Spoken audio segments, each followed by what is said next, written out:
Member of Parliament will be leading us in singing the national anthem. The member from Toronto St. Paul's.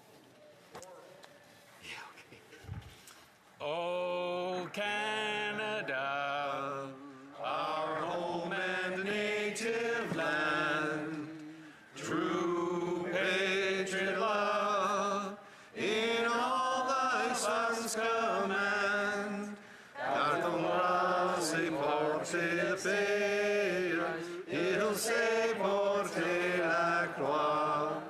Ton histoire est une épopée des plus brillants exploits. God keep our land glorious and free. Oh, Canada, we stand on guard for thee. Oh, Canada, we stand on guard for thee. Que l'on ouvre les portes, let the doors be open. Statements by members, déclaration de députés, l'honorable député de Halifax. The Honourable Member for Halifax West. Mr. Speaker, I rise today to congratulate Masqua Aquatic Club on celebrating their 50th anniversary. Nestled in the waters of Kearney Lake in Halifax West, Masqua is one of Canada's largest and most committed and accomplished paddling club. It's where many in my community learned to swim, took out their first canoe or kayak, got summer work experience, or first hiked through Blue Mountain Birch Cove Lakes. After an incredibly well-decorated 2023, Masqua has done the unthinkable, and for a second year in a row, we're victorious in the Canoe Kayak Canada Sprint National Championships. Special shout-out to my constituents, Masqua athletes Emily Vadders and Matthew Brown, who just represented Canada in the 2024 Olympic Hopes Regatta in Hungary. Congratulations to head coach Christian Hall, Commodore Perry Giles, the board, coaches, athletes, parents, and supporters. We're all proud of your accomplishments, and here's to the next 50 years. The Honourable Member from Northumberland, Peterborough South. Thank you. September 23rd to 29th marks Rail Safety Week. This week serves as a reminder of the importance of keeping our railways and our train yards safe. As we acknowledge the tragedies of the past, we must recommit to the safety of our railways going forward. To our railway workers, you keep our economy moving. You keep Canadians moving. More importantly, you keep Canadians safe. The work you do every day does not go unnoticed. Every year, 375 million tons of freight move across our rails. Millions of passengers are taken safely to their destination. Conservatives will always be there to stand up for our rail workers because you're always there to protect the safety of Canadians. Thank you for keeping Canadians moving safely. The Honourable Member from Don Valley West. Speaker, I rise today to congratulate an organization close to my heart, Asthma Canada, celebrating its 50th anniversary this year. In 1974, patients, parents, community members, and leading physicians created an organization dedicated to helping Canadians with asthma lead healthy lives. Since then, its mission has been to ensure Canadians living with asthma enjoy a symptom-free life. 4.6 million Canadians live with asthma. I am one of them. Asthma attacks lead to approximately 70,000 hospitalizations and 250 deaths every year. It's serious. As the former president and CEO of Asthma Canada, I saw the hard work done by physicians, nurses, researchers, educators, administrators, and volunteers striving to engage, advocate, inform, and treat people living with asthma in a patient-centered health charity. Congratulations, Asthma Canada, on 50 years of excellent work. We look forward to 50 more years.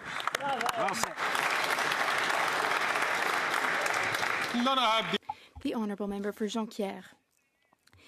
This year, the Association of Bookstores of Quebec gave the Award of Excellence to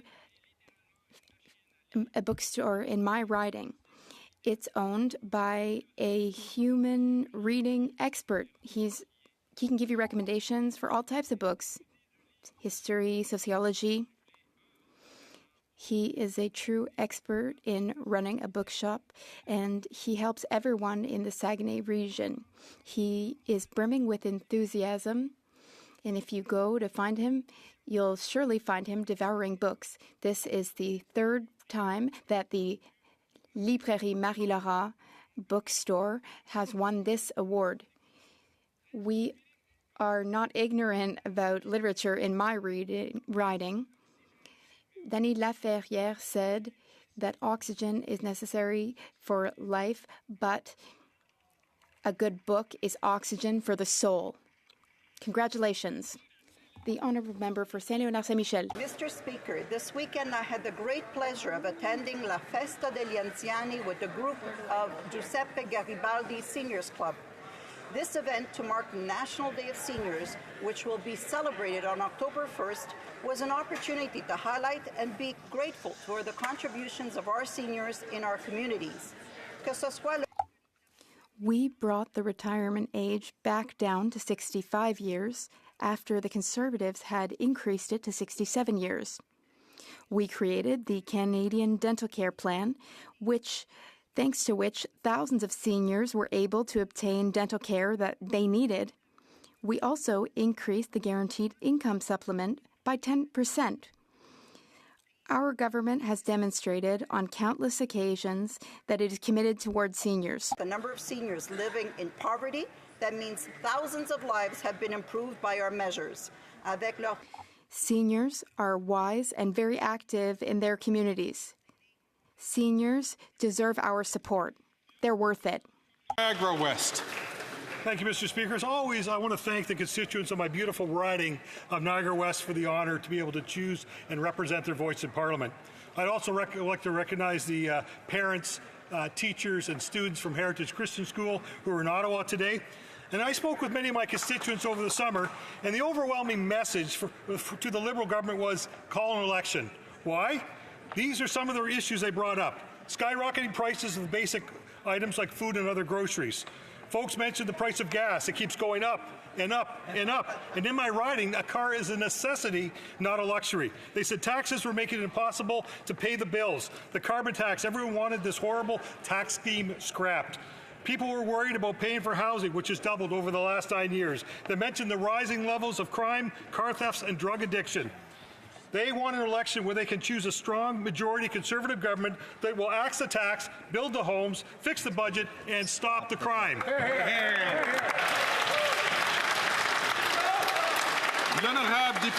The Honourable Member for Lac-Saint-Louis. Was at heart a storyteller, and he applied this gift as a teacher to impart knowledge and insights to his students about the world around them. Following a career in education, Dennis made the leap to politics. He was a campaign volunteer and then a constituency assistant to both my predecessor, Clifford Lincoln, and myself. Dennis worked for the No side in the 1995 Quebec referendum and was a leader in Pointe Claire's successful bid to regain its independent city status in Quebec's municipal demerger referendums in 2004. He then served 3 terms as a highly regarded Pointe Claire city councillor. After retiring from politics, Dennis remained active in community affairs. Among other things, acting as a sounding board and wise counsel to public office holders like myself. Dennis Smith believed in education and the politics of reason as fundamental to society's progress. To his wife Karen and son Adam, we extend our deepest condolences.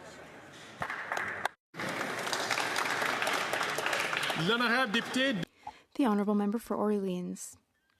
Mr. Speaker, today, all Francophones and Francophiles of Ontario and I are celebrating Franco-Ontarian Day. This is a day where we are proud to celebrate our Francophone heritage. We are a strong community. We're united by our love of the French language and our desire for the French language to thrive in the generations to come. In my beautiful riding of Orleans, we are fortunate to have the MIFO Centre. It's a critically important organization whose mission is to support the Francophone community of Ottawa and Eastern Ontario. Recently, a federal investment was announced. There will be a new MIFO Centre built, so it will really thrive. I'd also like to pay tribute to an incredible Orleans Francophone, Denis Gagnon. He passed away on September 12th of this year. He was a pillar in our community. He inspired us with his monthly columns in the Orléanais publication. Happy Franco-Ontarian Day. The Honourable Member for Lévis-Lotbinière. Mr. Speaker, Conservatives, like thousands of Canadians and Quebecers, no longer have confidence in this Prime Minister or in this government. The NDP kept this government alive on a respirator for months. Now the Bloc wants to take their place. They are not going to support us on our non-confidence motion. The Bloc Québécois must be totally desperate or not care in the slightest about Quebecers in order to save this Prime Minister who's so centralizing and costly. They're keeping this Prime Minister in power even though he's constantly overstepping and meddling with provincial jurisdiction. The Liberal government is going to threaten 1,400 forestry jobs through its decree. The only party working to save the forestry sector is the Conservative Party. The Bloc Québécois, they're terrible negotiators. They're ready to sell their souls rather than give Quebecers the country that they deserve. Will the Bloc finally vote to axe the tax, build the homes, fix the budget, and stop the crime? The Honourable Member from Whitby. Mr. Speaker, today I rise to celebrate the important work of Gen Well, a grassroots movement tackling one of today's biggest challenges, which is loneliness. As social beings, we thrive on human connection, but in a world where much of our interaction has moved online, in-person connections are more crucial than ever. Gen Well's efforts highlight the alarming reality, which is 50% of Canadians report feeling lonely. The World Health Organization even recognizes loneliness as a global public health concern with impacts as harmful as smoking. I commend Gen Well for their work and invite everyone to join tonight's nonpartisan event to support their mission of fostering human connection. I hope to see you all there.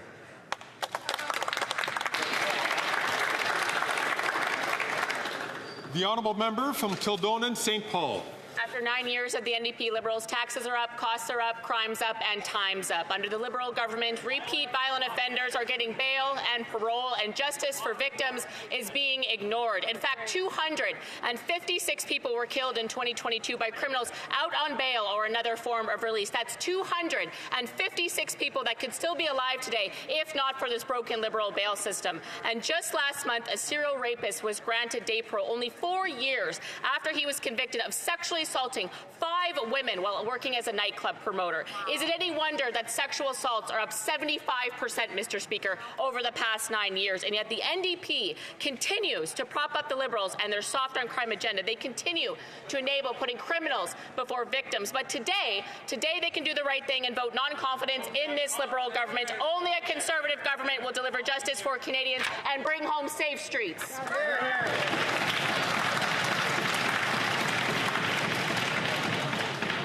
The Honourable Member from Kamloops, Thompson, Caribou. Mr. Speaker, after 9 years of this NDP Liberal government, taxes are up, costs are up, crime is up, and time is up.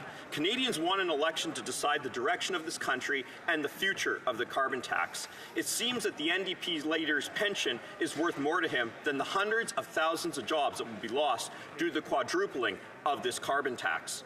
Even the radical NDP premier from BC has flip-flopped on the carbon tax, but not the leader of the federal NDP. He would rather be frenemies with the Prime Minister. Meanwhile, Canadians line up at food banks. The NDP can pull out of its costly coalition with the Prime Minister and vote in favour of our non-confidence motion.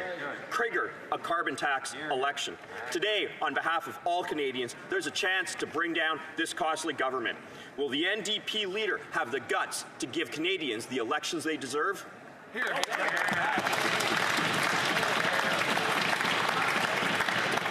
Honourable Member from Brampton Centre.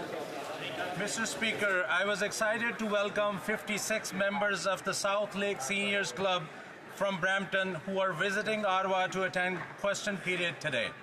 South Lake Seniors Club is a not-profit organization serving seniors in Brampton.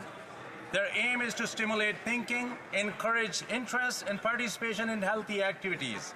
The club holds regular gatherings, providing opportunities to socialize and participate in cultural and physical activities. They also organize health-related seminars and yoga sessions, as well as bus tours like today's. Thank you, South Lake Seniors Club, for making a difference in our community.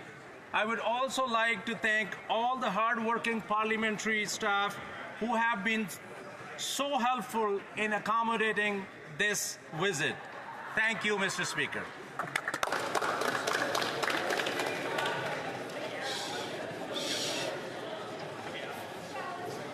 The honourable member from Winnipeg Centre. Mr. Speaker, today members of Parliament will vote on Bill C-223 for a guaranteed livable basic income in Canada. While the affordability crisis is hurting all people, those who depend on a deteriorating social safety net are hit the hardest. That includes women and gender-diverse people fleeing violence, stuck in abuse because they lack the financial resources to leave. The reason for Call to Justice 4.5 of the National Inquiry into Murdered and Missing Indigenous Women and Girls to put in place a guaranteed livable basic income, something that every single member of Parliament in this House admitted to or committed to implement. Also, many senior women who do not have pensions because they spent their lives caring for families who live in poverty, while the many people in the disability community are subjected to legislative poverty due to insufficient programs like the Canada Disability Benefit. MPs need to ensure our constituents are provided with a level of financial support to uphold their charter rights. I urge all my colleagues to do so by voting in favour of the bill and stop punching down on people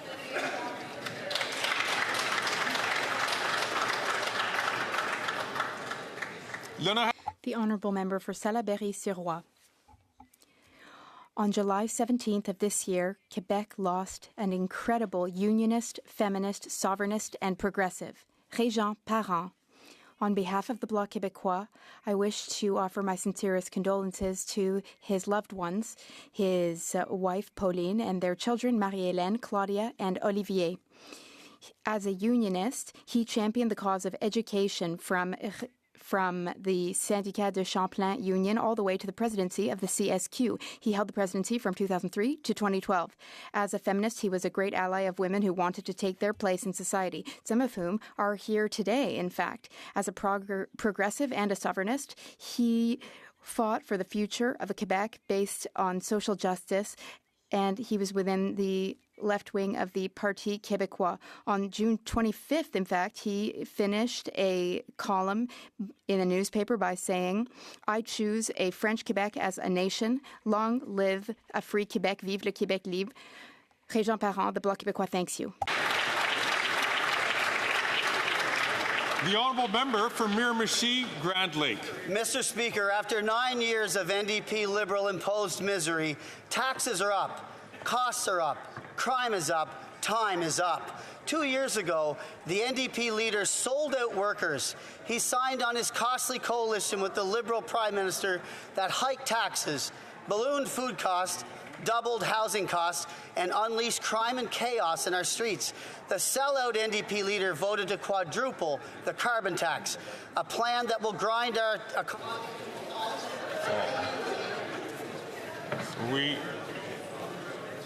I'm going to invite the honourable member to start his SO31. Again, I know SO31s are important to all members, but I'd like to remind the honourable member to ensure that the language which is used is not directed to a particular member in a way that would not be parliamentary. The honourable member from Miramichi Grand Lake from the top. Mr. Speaker, after 9 years of this NDP Liberal imposed misery, taxes are up, costs are up, crime is up, and time is up. 2 years ago, the NDP leader sold out workers. He signed on to his costly coalition with the Liberal Prime Minister that hiked taxes, ballooned food costs, doubled housing costs, and unleashed crime and chaos right in our streets. The sellout NDP leader voted to quadruple the carbon tax. I'm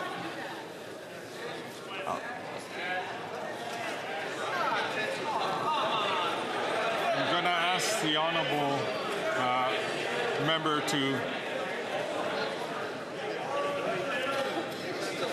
I'm going to offer the honourable member to continue his statement following. If you could just start a paragraph before, I'll give him 25 seconds to finish his statement. Canadians need a carbon tax election now to decide between this costly NDP Liberal coalition or common sense Conservatives who will axe the tax, build the homes, fix the budget, and stop the crime. It's time for this NDP leader to support our non-confidence motion today or admit that he's sold out, thrown in the towel, and caved once again.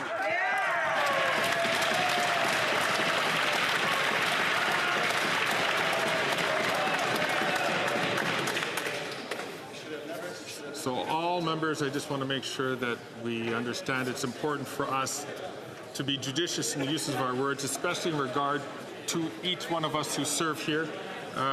It is important that we may have our disagreements, but in regarding a specific person, we need to be very judicious in our comments because we are all colleagues. The honourable member from Ottawa West Nepean. Thank you, Mr. Speaker. Today I'm wearing a Forget-Me-Not pin to recognize World Alzheimer's Month and to stand with the more than 700,000 Canadians living with dementia, a number projected to rise to 1.7 million by 2050. Dementia costs Canadians over $10 billion annually, but the personal toll on individuals and their families is immeasurable. In 2017, this House unanimously supported the National Dementia Strategy, and it remains vital that we continue to work to address this growing challenge. I want to thank the Alzheimer's Society of Canada for the essential work that they do in helping families in our communities and funding research for a cure. I am joined today by colleagues from all parties wearing Forget-Me-Not pins. I wear mine for my OMA. Together, we can work toward a future where Alzheimer's and dementia are diseases of the past. Thank you. Very good, very good, very good.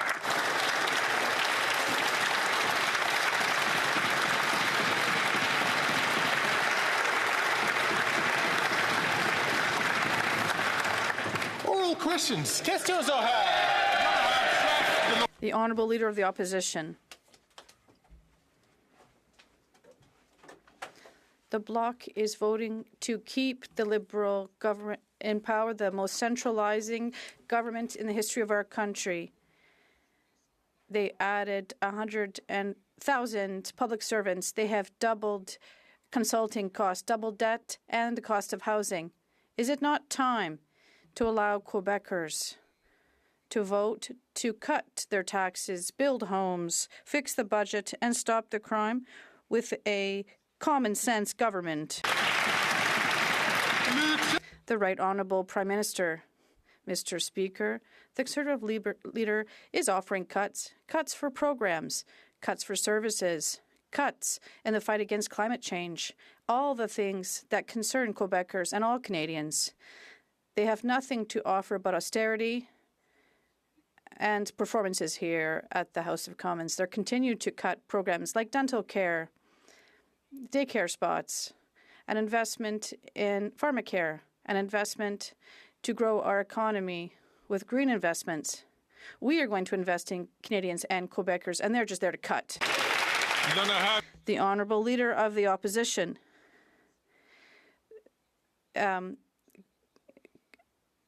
People who are poor are already seeing austerity because of cuts to their budget. They still don't have the means to buy a house, they say, and this dream just gets further and further away for some because the crisis just makes housing prices worse and everything else becomes excessively expensive. In Montreal, when I was housing minister, it cost $500 a month for an apartment. Is it not time to allow Quebecers to elect a government that will build homes? The Right Honourable Prime Minister. Mr. Speaker, if this Conservative leader is so really concerned with single mothers, he wouldn't have voted against more daycare spots or voted against help for children with CCB. He would not have voted against investment that we're making to create more economic growth for these children and to put more money back in their pockets. But when he was housing minister under Harper, he did nothing for affordable housing across our country, and that's not what we want to be repeated again. Thank you. The Honourable Leader of the Opposition. After 9 years of the NDP Liberals, taxes up, costs up, crimes up, time's up. Today, we'll vote to trigger a carbon tax election between the costly carbon tax coalition of NDP Liberals who tax your food, punish your work, double your housing costs, and unleash crime and chaos, or common sense Conservatives who will axe the tax, build the homes, fix the budget, and stop the crime. Why can't we bring it home today?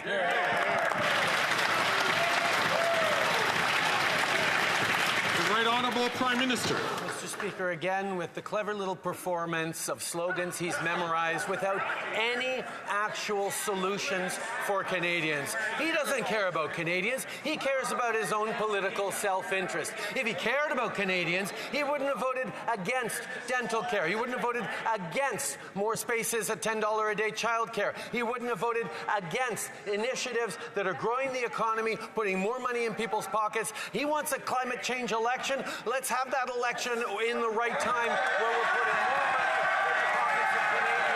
This is not the time for that. We're going to continue to deliver for Canadians.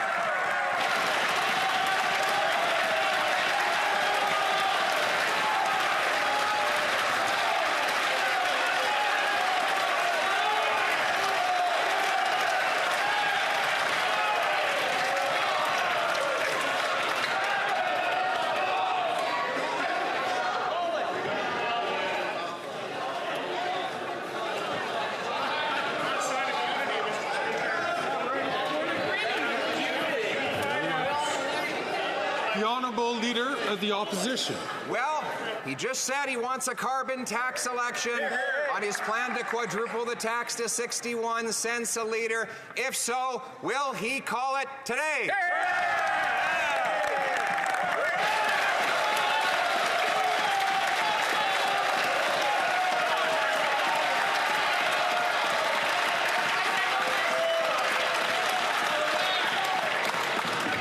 The Right Honourable Prime Minister. Mr. Speaker, I believe this on today we will see that this House does not have confidence in the leader of the Conservative Party. Mr. Speaker, we have delivered, are continuing to deliver, reduced emissions, more money in the pockets of Canadians, and success in the fight against climate change as we create jobs and build a stronger future. We are focused on delivering for Canadians the things that actually matter, while he's focused on slogans and clapping. Mr. Speaker, we're going to focus on being there for Canadians.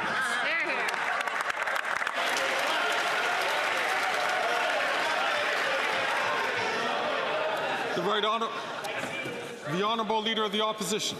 Mr. Speaker, he's concerned that we're clapping for him. He agreed to a carbon tax election on his quadrupling of the tax to 61 cents a litre, where Canadians will choose between an NDP Liberal government that has taxed their food, punished their work, doubled their housing costs, and unleashed crime and chaos in their communities, or a common sense Conservative government to axe the tax, build the homes, fix the budget, and stop the crime. He's bragging that he has more politicians on his side. Isn't it really the case that in Canada, the people decide?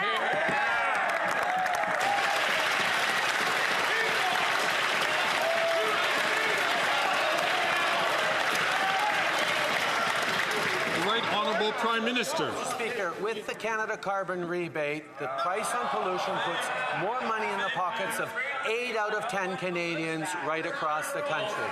But we already know from his misunderstanding of carbon pricing that the Conservative leader doesn't understand math or economics. What's increasingly clear is he doesn't understand science as well. That's why I'd be happy to give him a briefing on the science of climate change. And good news on this one, it doesn't require a security clearance for it.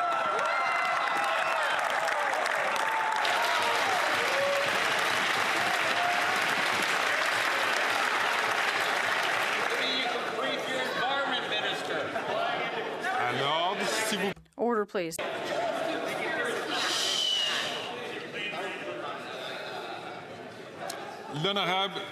The Honourable Member for Belleuil-Chambly.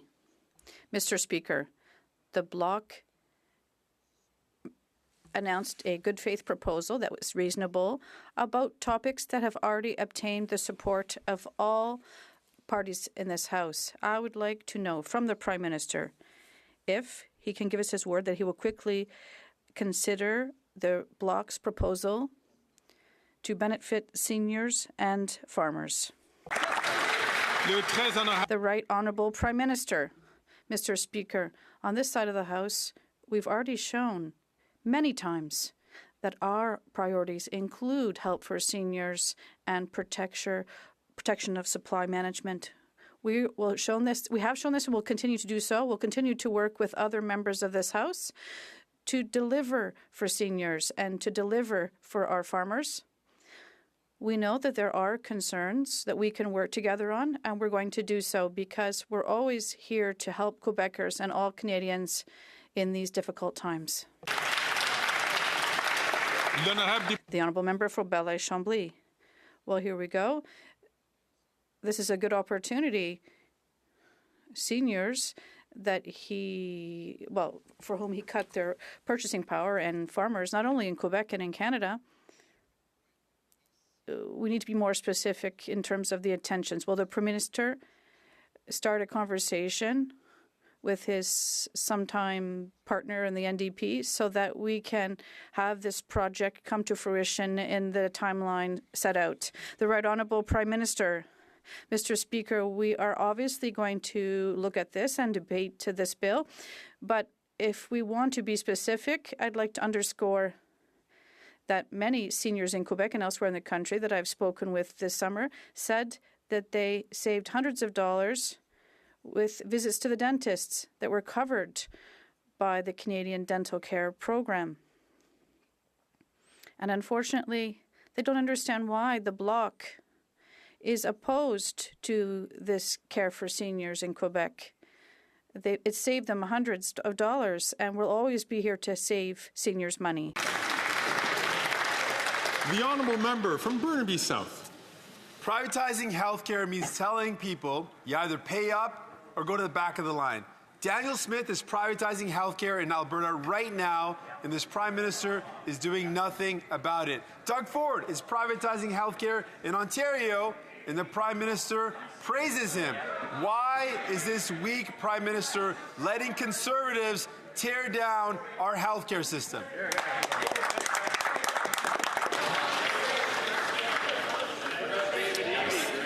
I see that the Prime Minister is rising on his feet. The Right Honourable Prime Minister. Speaker, on this side of the House, we have always defended universal health care, and we will continue to do. But the member opposite has a point. In those provinces, the NDP was unable to stop Conservatives from getting elected and weakening universal health care in all those places. That is why we are going to continue to stand up for universal health care, to stand up for progressive values, and indeed, to stand up to Conservatives.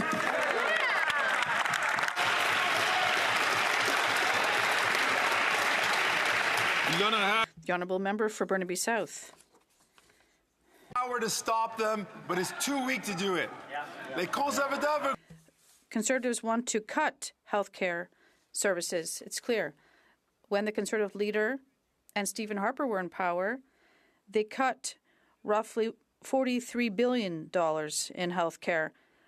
The Conservatives want to privatize our health care system like Doug Ford and Daniel Smith. Why is the Prime Minister allowing them to do this? The Right Honourable Prime Minister. Mr. Speaker, the Honourable Member knows full well that we're always here to defend our public healthcare system. We are here to invest so that Canadians can have greater access to family doctors. We're here to ensure that there are more mental health services. We're here to require greater accountability and transparency from provinces in terms of the record money we're sending them, and we'll always be standing up to the Conservative provinces that want to cut our health care services. The Honourable Leader of the Opposition. Prime Minister that's cutting health care. His carbon tax will cost hospitals across this country in heat, in laundry services, in delivering medical equipment.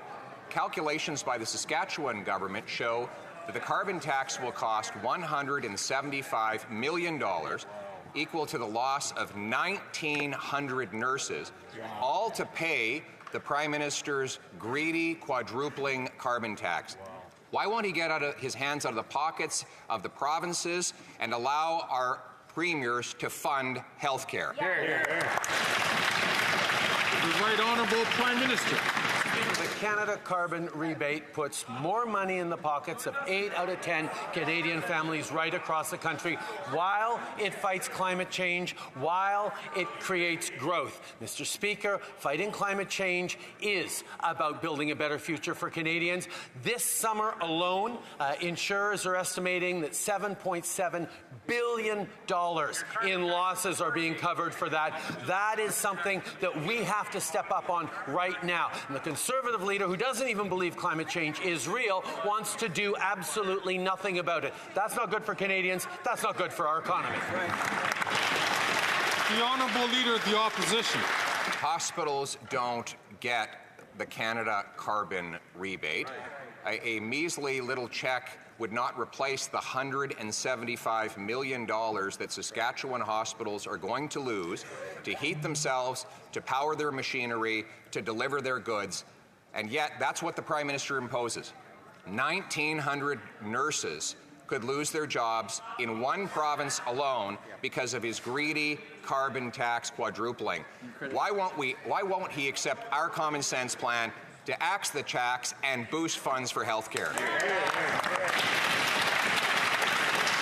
Right Honourable Prime Minister. Mr. Speaker, I will note that he voted against our plan to increase funding on health care to $200 billion over the next 10 years because he wants a two-tier system like most Conservative premiers in this country. The fact is, climate change will cost everyone in health outcomes, in growth outcomes, in harm to our economy, in harm to our future. He has no plan to fight climate change.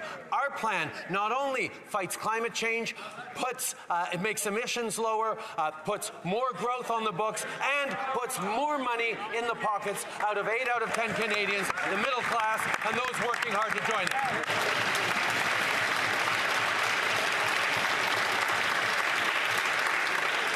The Honourable Leader of the Opposition. More disinformation from a flailing and desperate Prime Minister clinging to power. I voted in this Parliament to increase health funding, and in the previous government voted to increase it by 70%, more than his government had. More than that, we did not impose a carbon tax on hospitals. He claims that people are going to get checks. 1,900 nurses could lose their jobs because of the carbon tax in one province alone. A phony rebate check will not make the difference. Now he wants to quadruple the tax to 61 cents a litre. How many nurses are going to lose their jobs while hospitals are stuck paying this quadrupling tax? The Right Honourable Prime Minister. Mr. Speaker, he refers to the Canada carbon rebate as a phony check. At least he recognizes that it exists, which is new from just a few months ago. The Canada carbon rebate, as defined by, investigated by the Parliamentary Budget Officer, puts more money, hundreds of dollars, back in the pockets of 8 out of 10 Canadians, exactly the middle class and those working hard to join it, who need support while we fight climate change, while we reduce emissions, while we grow a stronger economy with good jobs for future generations. He has no plan for the economy, no plan for the future. The Honourable Leader of the Opposition. My common sense plan is to axe the tax, build the homes, fix the budget, and stop the crime. But let's talk about education. The carbon tax will cost Saskatchewan schools $204 million. That's the equivalent of approximately 2,000 teachers losing their jobs, all to pay tax to heat schools in cold Saskatchewan winters. Why is the Prime Minister forcing provinces to cut teachers and education to pay for his greedy quadrupling carbon tax? Right Honourable Prime Minister. He goes once again with his little performances, Mr. Speaker, the little rhymes and slogans. The reality facing Canadians right across the country, including in Saskatchewan, is wildfires, droughts, floods, issues that are being increased because of the impacts of climate change. And if we do not continue to take ambitious action, future generations will pay dearly for inaction by governments like the government in Saskatchewan that he wants to emulate. The reality is, Mr. Speaker, we put more money in people's pockets while fighting climate change, and we're going to keep doing that.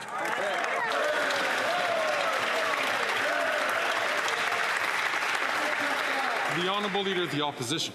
Mr. Speaker, screaming and hollering, waving his hands around will not distract from the very serious question I asked. Can he tell us how many nurses and how many teachers will lose their jobs because his greedy carbon tax quadrupling will drive up costs to heat schools and hospitals? How many? Yeah. The Right Honourable Prime Minister. Mr. Speaker, teachers and nurses across the country are terrified of conservative policies that cut programs, that cut services, that cut supports for the most vulnerable, for those who work hard to care for other Canadians, whether it's their opposition to pharmacare, which would be delivering free insulin and free prescription contraceptives, whether it's investing in a school food program going to help 400,000 kids with more food right across the country. That leader has opposed the things that nurses and teachers care most about. So let's not take any lessons from that guy.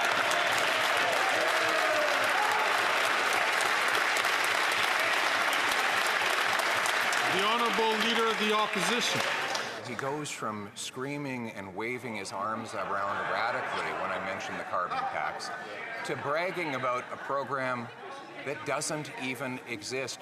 His multi-million-dollar school food program hasn't served a single ham sandwich, a single little bowl of Kraft dinner, not one meal to one child. It exists to feed bureaucracy in Ottawa, not kids in schools. So once again, put aside the grand dramatic performances and answer the question: how many doctors, nurses, and teachers will lose their jobs because of the quadrupling carbon tax? The Right Honourable Prime Minister. Mr. Speaker, I think it'd be instructive to look at how many doctors and teachers have lost their jobs because of conservative governments over the past number of decades, and that's exactly what this leader is proposing once again. I will tell you, Mr. Speaker, because I once had a job as a teacher, and I was proud of serving kids every day. I haven't just been in this House for 20 years like the Leader of the Opposition.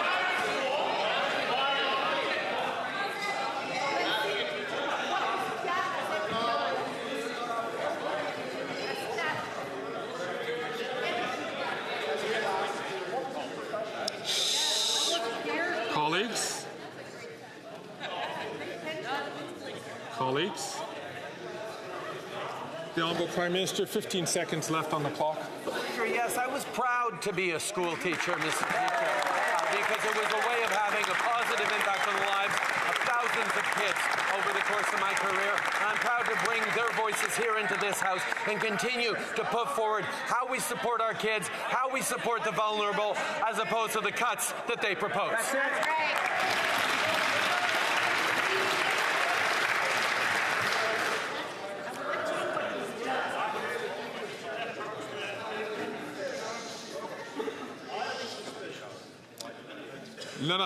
The Honourable Member for Belleuil-Chambly.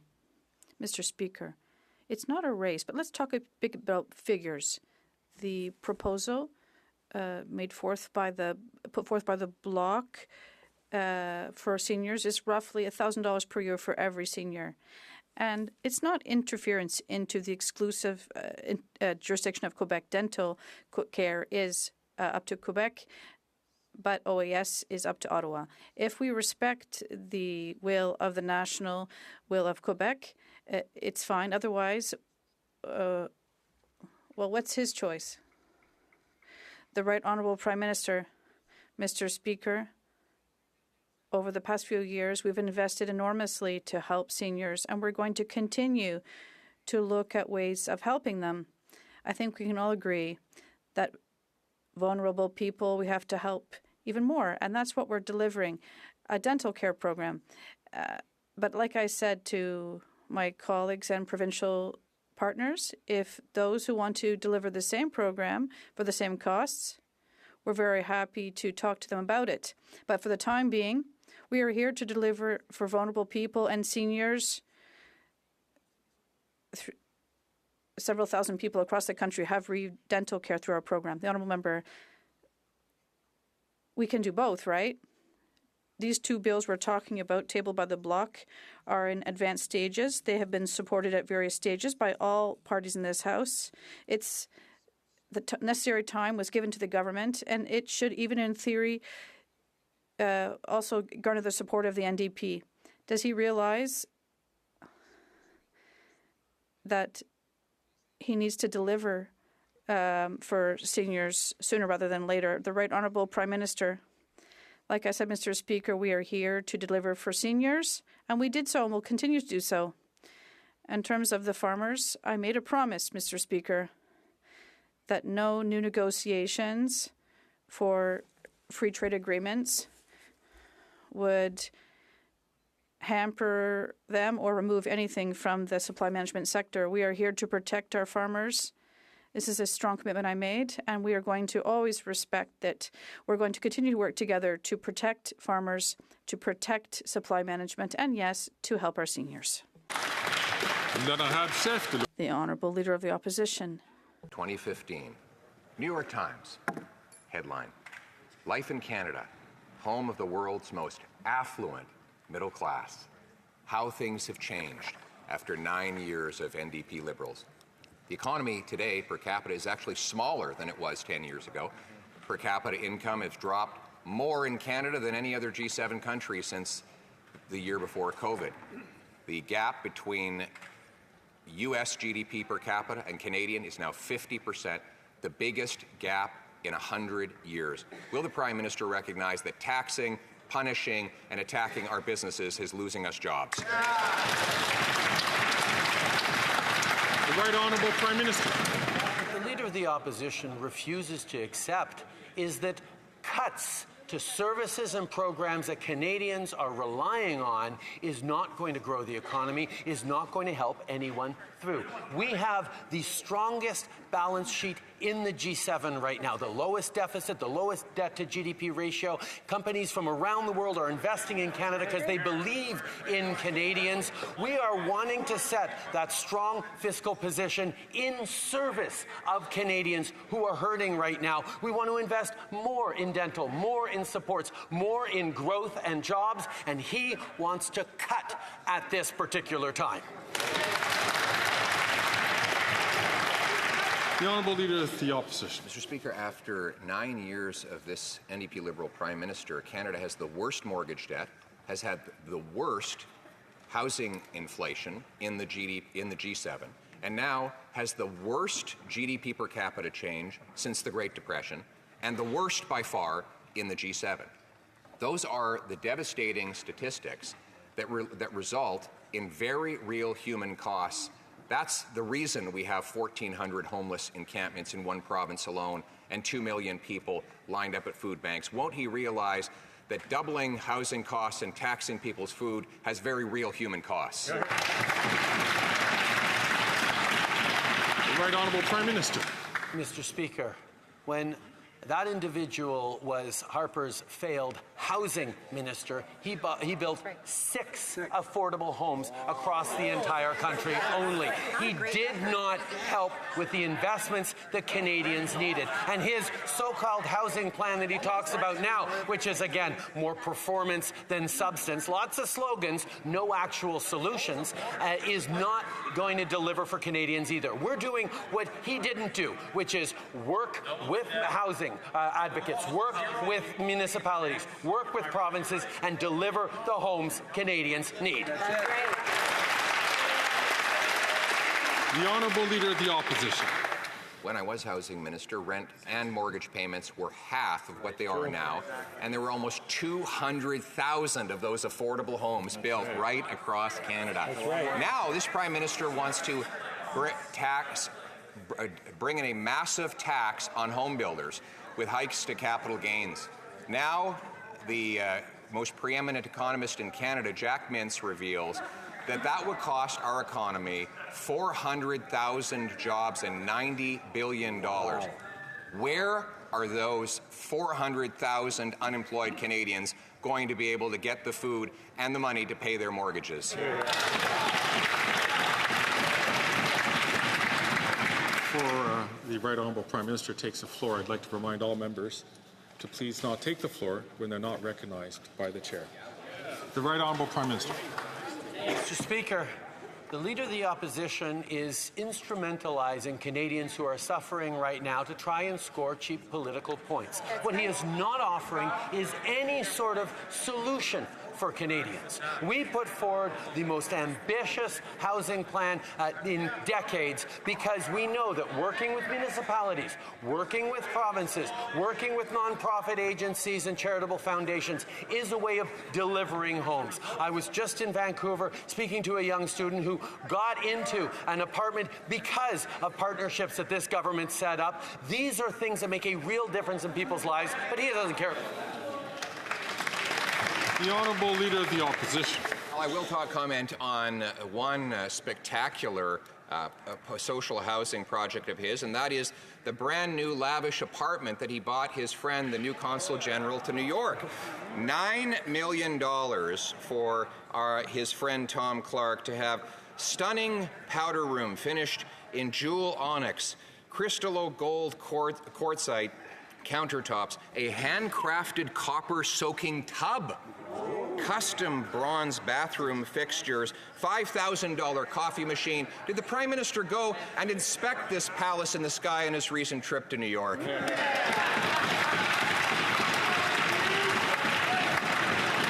Right Honourable Prime Minister. Mr. Speaker, engaging with international leaders on fighting climate change, on solving global crises, on standing up unequivocally for Ukraine.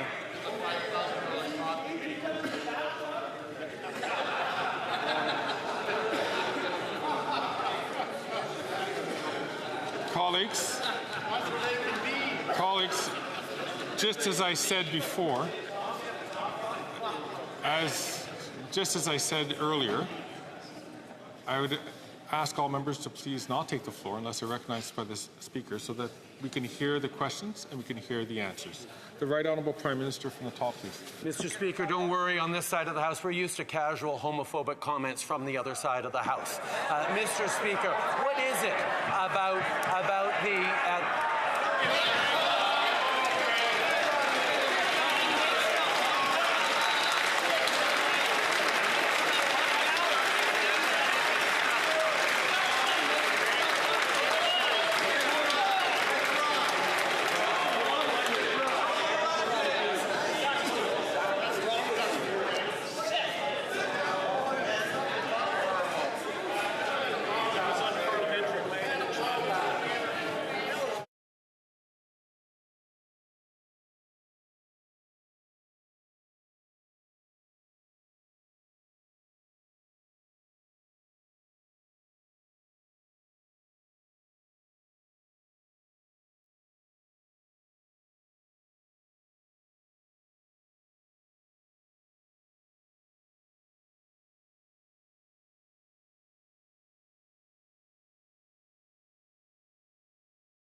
Colleagues,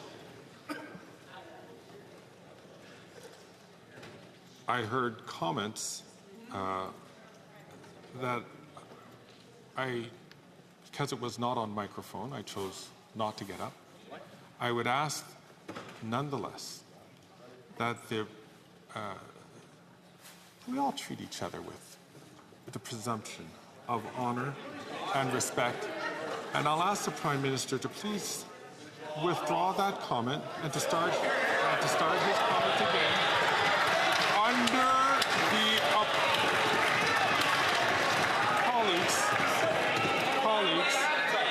colleagues. I heard a comment, as I said, which I could not stand up because I did not know who said it. But we should be. But colleagues, I don't appreciate when we would tar the entire members with that concern. And I'm going to ask the honourable member, please, to withdraw that comment, start his question again, and let us presume the better natures of all members of Parliament here. The Right Honourable Prime Minister from the top. Mr. Speaker, standing up to bullies requires us to call them out on their crap sometimes, and that's what I will do.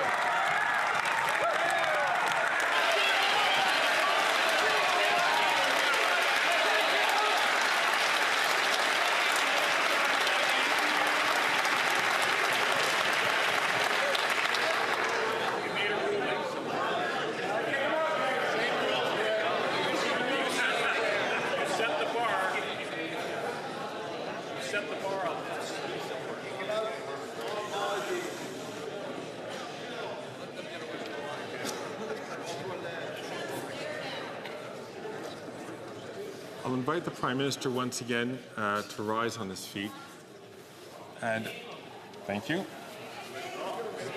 Mr. Speaker, I will happily withdraw my comment if the member who suggested that I was sharing a bathtub with Tom Clark stands up, takes responsibility for his...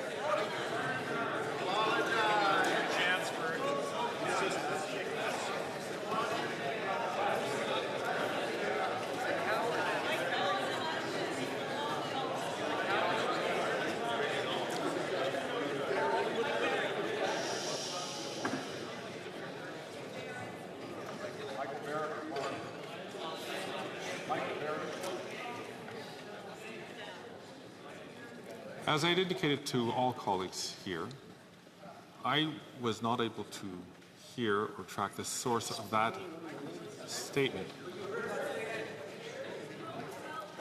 And I'm just asking the Prime Minister to be the better person and to please just withdraw the comment and start his question again. The Right Honourable Prime Minister. Mr. Speaker, I withdraw the comment about defecating. I certainly, using the word crap, I shouldn't use that. I know crap is unparliamentary, but I will also, Mr. Speaker, when someone says something that is clearly homophobic, not them, I'm not accusing them of homophobia, I'm saying they made a homophobic...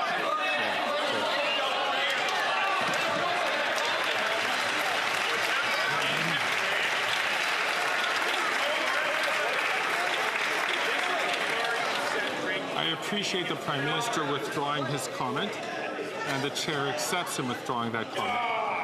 But as the Speaker had indicated, sometimes in this chair, and for those who have occupied this chair or who will occupy this chair will understand, it is a very difficult decision day to day. I heard a comment. I did not know who said it. and the Speaker chose, for the reputation of this House, for us to move on from that comment. I asked the Prime Minister to withdraw the comment. I appreciate you withdrawing the comment. The Prime Minister, please respond to the question that was asked by the... Mr. Speaker, I know the very idea of standing up for Canada's rights and values on the world stage makes the Leader of the Opposition's skin crawl. What is it exactly? Is it standing up to fight climate change? Is it standing up for women's rights? Is it standing up for democracy rights and freedom of the press? Whatever it is, he sure doesn't like it when Canada stands proudly on the world stage because he wants everyone to think that Canada is broken. Well, Canada's not broken. Canada's the best country in the world. We're going to make it even better.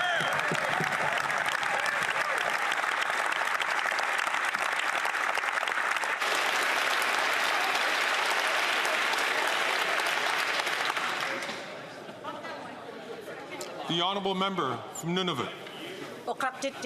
Nunavut are prevented from thriving by the lack of doctors and access to health care. The Conservative leader will want to cut health care, but they will have nothing to cut as the Liberals haven't invested enough in Nunavut.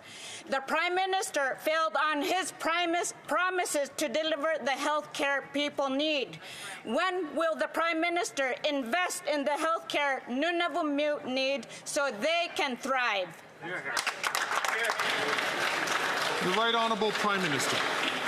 We signed a historic health agreement with the Premier of Nunavut. We will continue to be there as they deliver health care across the territory. We know how important it is to continue to invest in health care for the North. We know how important it is to continue to defend public health care in this country. We will continue to do that, even though, as the member opposite rightly points out, Conservatives want to cut public health care. They want to kill public health care. The Honourable Member from London Fanshawe. This government has failed to help our seniors age with dignity. Instead of putting people first, they've protected the profits of companies and abandoned seniors. They've let Doug Ford tear Ontario families apart and force seniors into some of the worst private long-term care homes. The military even found that some of these corporations, including one that the Conservative MP for Thornhill lobbied for, weren't giving seniors food and water. Wow. Why won't the Prime Minister put our families and our loved ones before profits? The Right Honourable Prime Minister. Speaker, I agree with the concern the member opposite expressed on security and safety for our most vulnerable seniors. That's why in this House we're moving forward with the Safe Long-Term Care Act later this fall. We certainly are counting on the support of our progressive friends from the NDP, but we hope that all members in this House will stand up and support a Safe Long-Term Care Act because we need to make sure we are protecting and supporting our most vulnerable seniors right across the country. That's right. The Honourable Member from Yukon. Mr. Speaker, as National Truth and Reconciliation Day approaches, Yukoners in my riding and Canadians everywhere will be reflecting on the painful history of First Nation, Inuit and Métis children being removed from their families and communities, some of them never to return home. For generations, Indigenous peoples were stripped of their cultures and languages. Canada must continue to address the truth and support their healing. Could the Prime Minister inform the House on the government's efforts to rebuild relationships with Indigenous communities and to demonstrate that every child matters? Great question. Good question.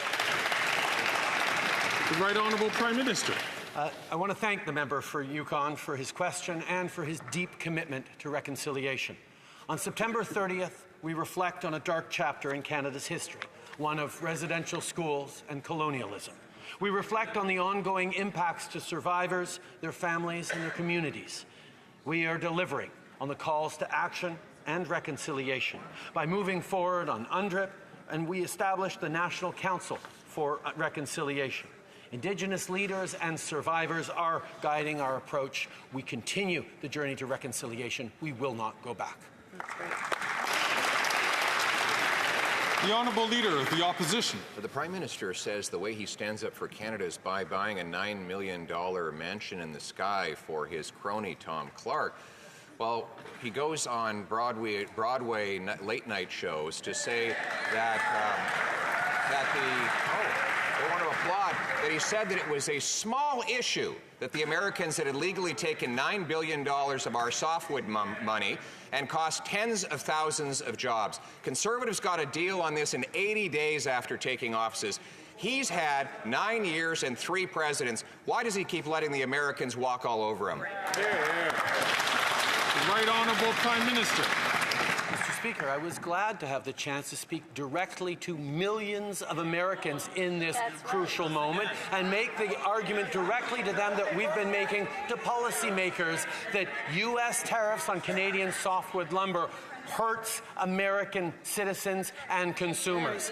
And when I go on American television, I make sure to talk up Canada, unlike the member for Calgary Nose Hill who talked down Canada to Tucker Carlson, unlike the member from Thornhill that went on Fox News to talk down Canada. I will always stand up for Canada proudly.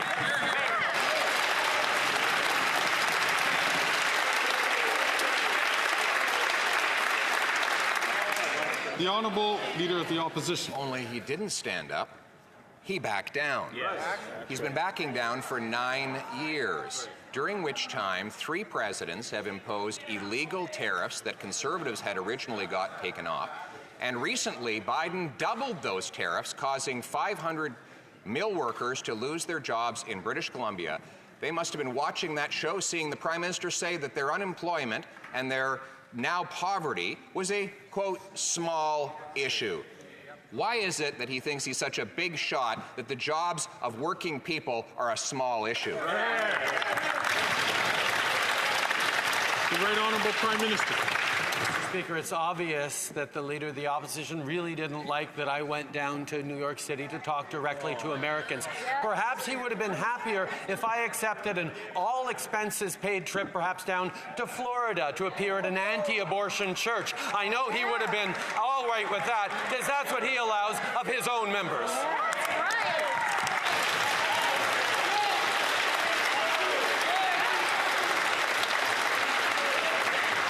The Honourable Leader of the Opposition. Falsehoods will not change the reality. His record is this. Common sense Conservatives got a softwood deal that reimbursed $4 billion of tariffs the Americans had collected within 80 days of taking office last time. Those tariffs were slapped back on under this Prime Minister, and he's capitulated ever since, not collecting $1 of the tariffs back. In fact, President Biden has now doubled those tariffs. He capitulated on Buy America, capitulated on softwood, capitulated on the Keystone Pipeline. When can we have a government that stops capitulating and starts standing up for Canada?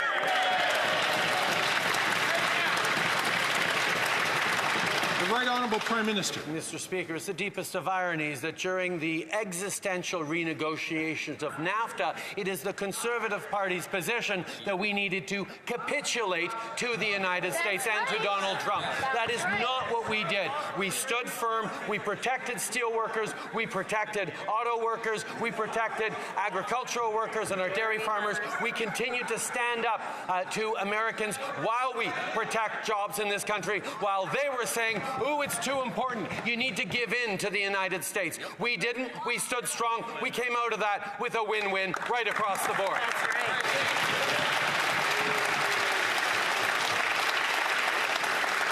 The Honourable Leader of the Opposition. Monsieur le Président, il a capitulé. He signed a deal that kept tariffs on softwood. Tariffs which the Conservatives had previously managed to get rid of.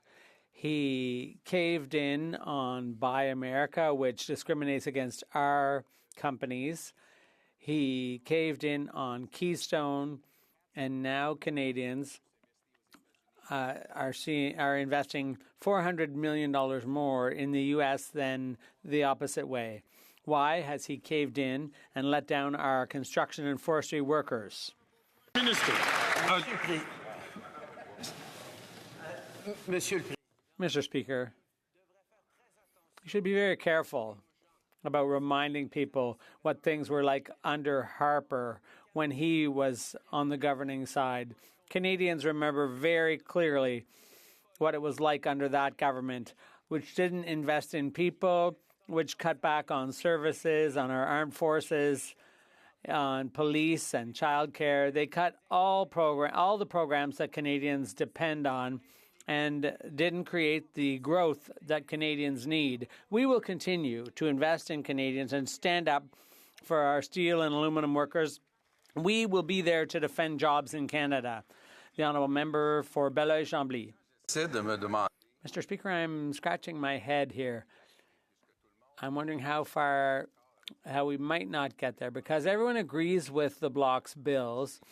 So I imagine everyone will continue to support them. The NDP, the Conservatives, the Liberals, all supported our bills. So I wonder if the government will get it in gear, because time is running out for farmers in Quebec, and leaders of all parties have agreed. So in order to get there by the end of October, something's got to give. The Right Honourable Prime Minister. Mr. Speaker, I'm very happy to know that the Bloc may be there to support our dental care program for seniors, because that's helping a lot of seniors. We're talking about millions of Canadians, including Quebecers, who've had access to dental services when the Bloc was against the program, but we managed to get it delivered all the same for thousands of people, and we will be there. We will still be there to help seniors with dental care and to invest in their future with housing, and we will be there to deliver the necessary services. The honourable member for Belleuil-Chambly. With that kind of logic, that's how the Liberal government has got to the edge of the precipice. So they should perhaps change their approach a little bit, maybe a little less sparring and a bit more substance. So he says he agrees with being there for seniors and protecting supply management. Everyone agrees. There's been unanimous support. So we need those two bills to get through. Are we going to move forward on this? Yes or no? The Right Honourable Prime Minister. Mr. Speaker, the direction of this government has always been to move forward, moving forward on investments for our seniors, investments for jobs, for the next generations, moving forward on the fight against climate change and economic growth at the same time. We will be there to work constructively with everyone who wants to deliver the goods for Canadians here in this place. And I'm glad that we're going to continue our constructive and productive conversations with the Bloc Québécois. The Honourable Leader of the Opposition. He proposes to quadruple the carbon tax to 61 cents a litre on seniors, small businesses and single moms. The Prime Minister spent his summer in a frenzy of high carbon, high taxing, high flying hypocrisy. Newly released data show that he went 92,000 kilometers. In flights on average every 2 days, he went 300,000 liters of jet fuel. Why is it that he punishes working class Canadians with his quadrupling carbon tax when he flies around burning more and more jet fuel? The Right Honourable Prime Minister. Mr. Speaker, perhaps if the Leader of the Opposition had actually met with Canadians or talked with media or been out there across the country over the course of the summer, he would have heard the fact that Canadians need support from government programs and services. Canadians want to see $10 a day childcare. Canadians want to see support on dental care. Canadians want to see a national school food program. These are all things that he wants to cut because that's all he's offering Canadians. That shows me he wasn't listening to Canadians he was talking to. He was just making sure he could use them to advance his own political aims. We're offering salute. The Honourable Leader of the Opposition. So there you have it. He was charging Canadians for his 92,000 kilometers of flights so that he could go around repeating the promises that he's broken nationwide while taxing them. And his plan is to hike that tax to 61 cents a litre. Mr. Speaker, he emitted more carbon than 114 Canadians combined this summer. Why does the Prime Minister drive people into poverty, children into hunger, with promises he breaks and hypocrisy that he cannot reconcile. The Right Honourable Prime Minister.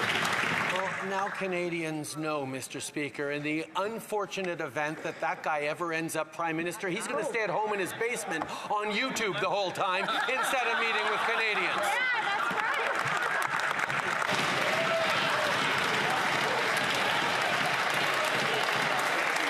The Honourable Leader of the Opposition. Mr. Speaker, we can resolve that question right now with a carbon tax election. Mais on sait que le Premier ministre ne veut. But we know the Prime Minister doesn't want to do that because he has such a bad record on the environment and on the economy. It's not just tax hikes, but Canada is now ranked 63rd out of 67 countries when it comes to the effectiveness of our fight against climate change. So that's the hypocrisy. He's doing nothing for the environment. Is he not willing to try to defend his disastrous record before Canadians? The Right Honourable Prime Minister. Mr. Speaker, Canadians are starting to see that the leader of the Conservative Party has no plan whatsoever to fight climate change, no plan to put more money in Canadians' pockets while fighting climate change, and clearly he doesn't understand that the only way to create an economy for the future is to deal with the environment at the same time. So the Conservative leader's refusal to understand the absolute necessity of continuing the fight against climate change shows how completely out of touch he is with Canadians and Quebecers.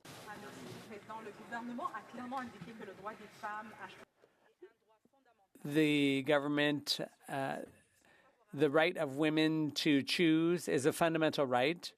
Many fear that the Conservative leader and his party will not protect this fundamental right. Does the Prime Minister agree that a party that doesn't defend women's right to choose cannot be considered a pro-choice government? The Right Honourable Prime Minister. I'd like to thank the member for London West for this fundamental question. Canadian women are concerned when they see the Conservatives, the member for Cypress Hills Grassland, going to Florida, all expenses paid, to promote a future without access to abortion. They are concerned when they see the member for Yorkton Melville, the Conservative member, proposing that not just once, twice, but 3 times proposing limits on access to abortion when the leader votes the other way.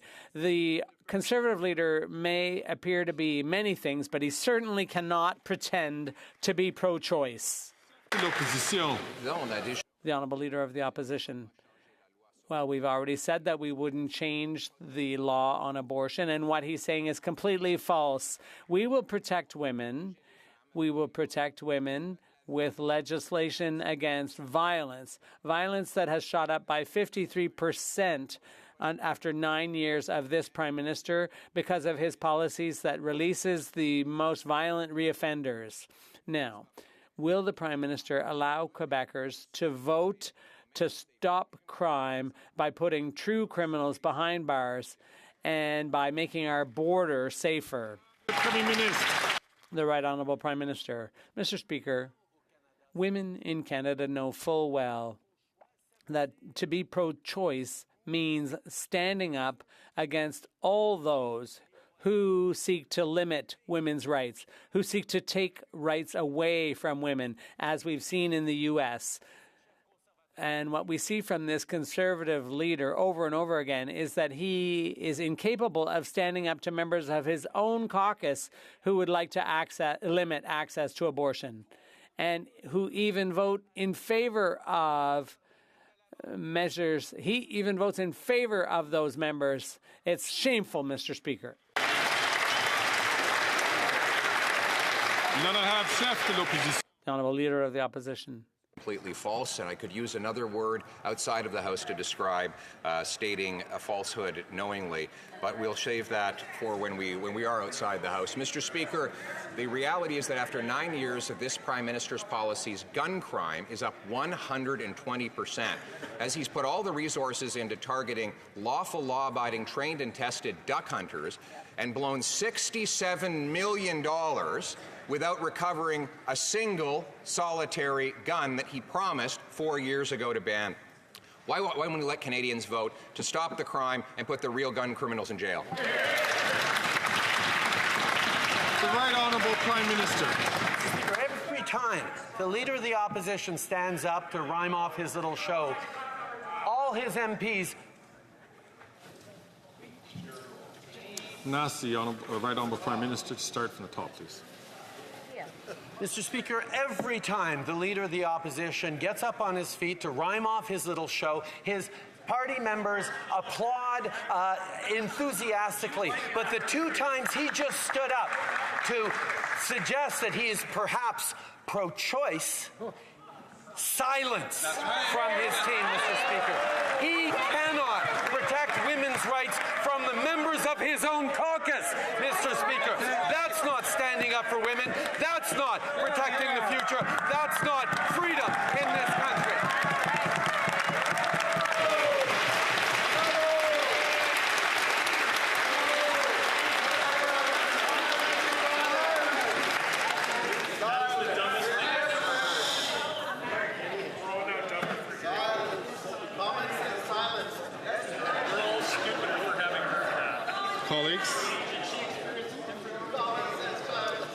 Colleagues,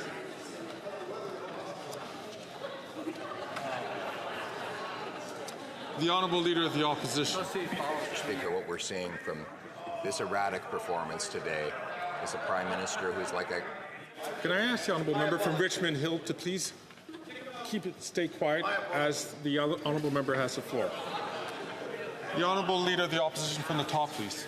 Beyond the normal fear and falsehoods, what we're seeing from this Prime Minister today is someone who is erratic and lost control of himself because he is so desperate to hold on to power. My question was about car theft. My next one is about Nanaimo drug dens.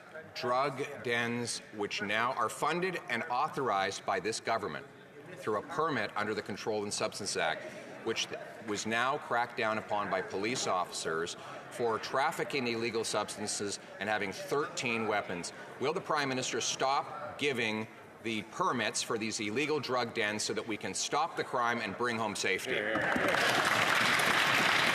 Right Honourable Prime Minister. Mr. Speaker, we recognize that far too many Canadians have been impacted by the opioid epidemic, by the toxic drug crisis. That is why we're doubling down on science and supports on the street. We're there to look at ways to help families through this, to deal with addictions, to lift people out of poverty. And yes, we will partner with people right across the country to do that on things that make sense in their jurisdictions. We're going to stay grounded in science while the leaders opposite choose their ideology as guiding paths.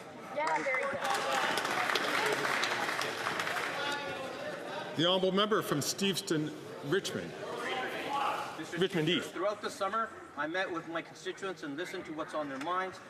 They want rapid construction of new housing options. They want their kids to have the best possible start in life with $10 a day childcare and nutritious food in the schools. They want to build an economy that works for everyone. They know that in order to do this, we need to make our tax system fair.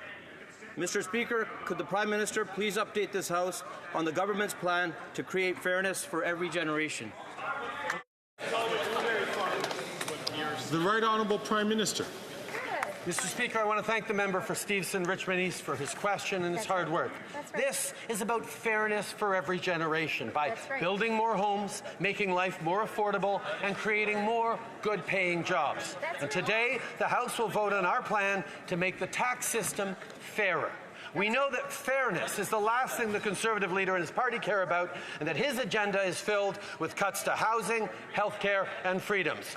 Well, on this side, we stand with Canadians. The Honourable Member from Edmonton, Griesbach.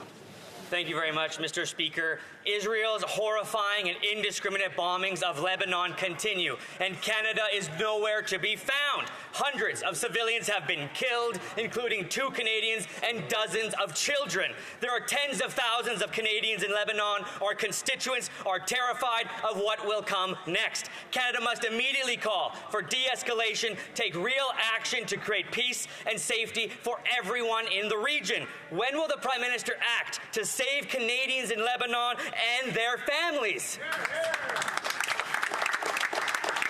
The Right Honourable Prime Minister. Speaker, over the past days, I've spoken with Lebanese Canadians who are deeply worried for their families, and our hearts go out to the loved ones of the 2 Canadians killed. We need to see de-escalation right now from both Israel and Hezbollah. I spoke with leaders this week, including the King of Jordan and the UN Secretary General, along with G7 allies, on the need for urgent de-escalation. Civilians need to be protected. This violence needs to stop, and we need to move on a path towards regional stability and peace. The Honourable Member from Saanich Gulf Islands. Thank you, Mr. Speaker. And on the same point, it's clear that world leaders have been calling out for the last year since the horrific attacks of October 7th for restraint and to control the conflict so it doesn't spread as it just is spreading into Lebanon. And we know who the enemy of peace is. Unfortunately, he has a name. He's Prime Minister Benjamin Netanyahu. And he has put his political career and his...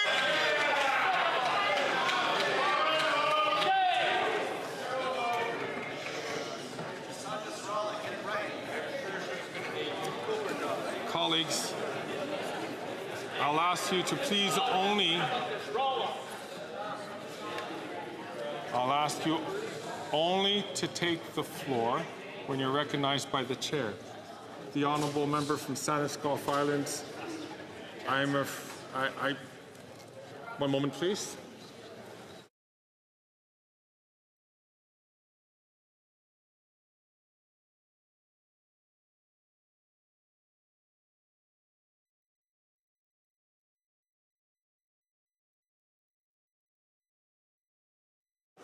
I'm going to ask the Honourable Member from Saanich Gulf Islands to conclude her question. She has 10 seconds on the clock.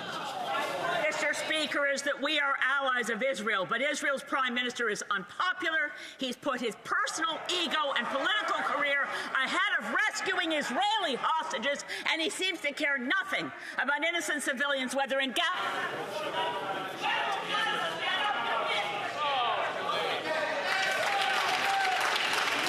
The Right Honourable Prime Minister. Mr. Speaker, the violence in the Middle East needs to stop. We need to see hostages released. We need to see Hamas lay down its arms. We need a ceasefire. We need to get back on a path towards a 2-state solution where you have a peaceful, secure, democratic Israel alongside a peaceful, secure, democratic Palestinian state. That is Canada's position. That is what we're working with friends and allies and partners in the region are. That's what we will continue to work on every single day to bring peace and stability to that region. And so comes to an end of question period.